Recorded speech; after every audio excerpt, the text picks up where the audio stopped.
ఇటీవల జరిగిన ఎన్నికల్లో టీడీపీ నేతృత్వంలోని కూటమి భారీ మెజారిటీతో విజయం సాధించింది. మూడు పార్టీలు కలిసి అధికారాన్ని పంచుకున్నాయి. మొదటి 4 నెలలు అంతా బాగానే జరిగింది.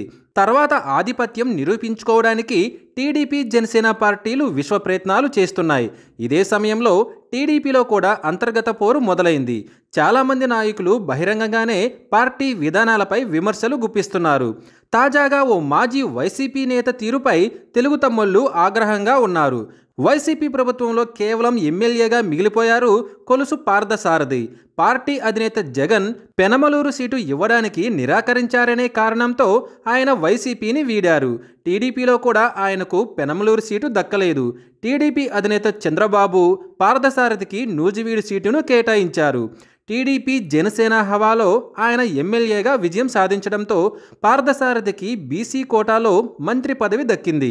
అయితే మంత్రి తీరుపై మొదటి నుంచి కూడా తెలుగు తమ్ముళ్లు ఆగ్రహంగానే ఉన్నారు. ఆయన వైసీపీకి పెద్దపీట వేస్తున్నారని టీడీపీ నేతలు ఆరోపిస్తున్నారు.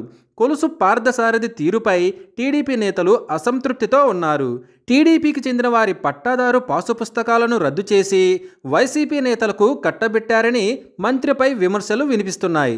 దీంతో పాటు వైసీపీ నేతకు సహకార బ్యాంకు చైర్మన్ పదవిని ఇవ్వటం టీడీపీ కార్యకర్తల ఆగ్రహానికి కారణమైంది.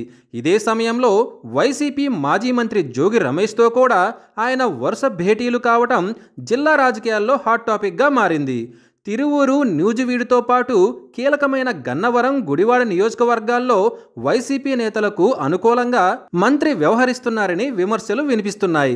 కొలుసు పార్థసారథి వైసీపీలో ఉన్నప్పుడు కంటే టీడీపీలో ఉన్నప్పుడే తమకు అన్యాయం జరుగుతుందని టీడీపీ కార్యకర్తలు వాపోతున్నారు. తాజాగా ఏలూరు జిల్లా చట్రాయి మండలం నరసింహరాయునిపేటకు చెందిన టీడీపీ కార్యకర్తలు మంత్రి పార్థసారథి తమను నిర్లక్ష్యం చేస్తున్నారనే ఆవేదనతో టీడీపీకి రాజీనామా చేశారు. ఆ గ్రామంలో 40 ఏళ్లుగా పార్టీలో కొనసాగుతున్న వారిని కాదని ఇటీవల వైసీపీ నుంచి వచ్చిన వారిని ప్రోత్సహిస్తున్నారని సీనియర్ కార్యకర్తలు ఆవేదన చెందుతున్నారు. దాదాపు 500 మంది పార్టీకి రాజీనామా చేస్తున్నట్లు ప్రకటించారు.